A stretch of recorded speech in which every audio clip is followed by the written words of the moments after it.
everyone. This is Paul Bertorelli reporting for AVweb and Aviation Consumer. I'm in the cockpit of a new model from American Champion called the Denali Scout.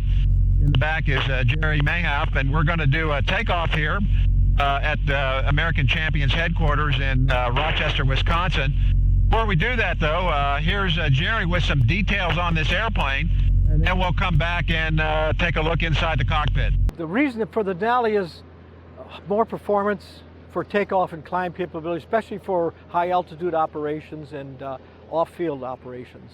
So the 0390 is actually 210 horsepower, where the standard Scout is 0360 at 180 horsepower. So the performance differences are approximately 35% better climb performance and 35% shorter ground roll for takeoff. The major difference from the other Scout is the things that are standard on this are option on the other Scout. Our new airfoil tail is standard on the Denali Scout, which is an option on the other Scout. The MT 80-inch propeller right now is standard on this airplane and optional on the 180.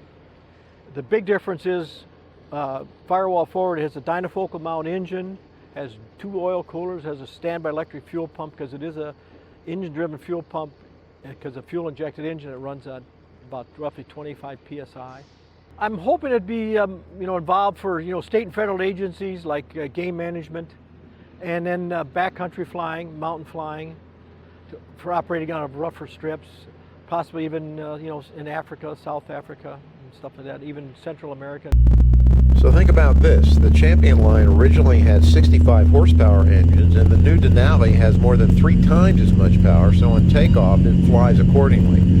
The tail comes up quickly and the airplane basically levitates without much need for pitch up. Initial climb at a weight of 150 pounds shy of gross weight was about 1,200 feet per minute. Jerry and I have just taken off the strip at ACA headquarters. Did a little cruise testing here, and they're playing with 210 horsepower, breezes right along. So 60% power, that'd be long range cruise. 8.5 gallons, and that's about 120 miles an hour true. And if you want to burn a little bit more, that'd be up around 10.5 gallons.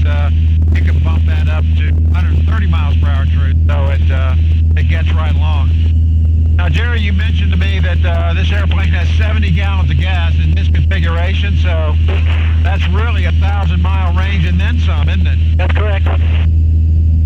Okay, so we're going to, one unique thing about this airplane, because of its wing profile and its aerodynamics, it can be set up in what Jerry calls parachute mode, and basically the airplane can be trimmed nose up with power off and flaps on, and it will essentially maintain wings level at a very low rate of descent, around 300 feet a minute. So we're going to demonstrate that. Okay, you're in start setting flaps now. Okay, right now. Look here, both my hands are here. Wave your hands for the camera. Right now, we are hands off the control. We're descending at a rate, or a speed of 60 miles per hour indicated.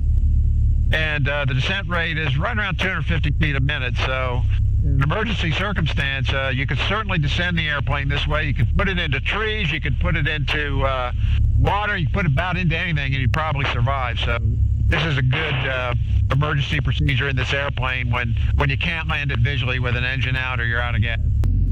Just as the Denali will bolt off a runway at under 1,000 feet, it can land short too, with full flaps and crossing the fence at about 60 miles per hour. The front cockpit seat is high and visibility over the nose is good, even in the 3-point attitude. And elsewhere on AVweb, you can find a factory tour of the American Champion headquarters at Rochester. You can find a full report on the airplane in November 2011 issue of Aviation Consumer. I'm Paul Bertorelli reporting for AVweb and Aviation Consumer. Thanks for watching.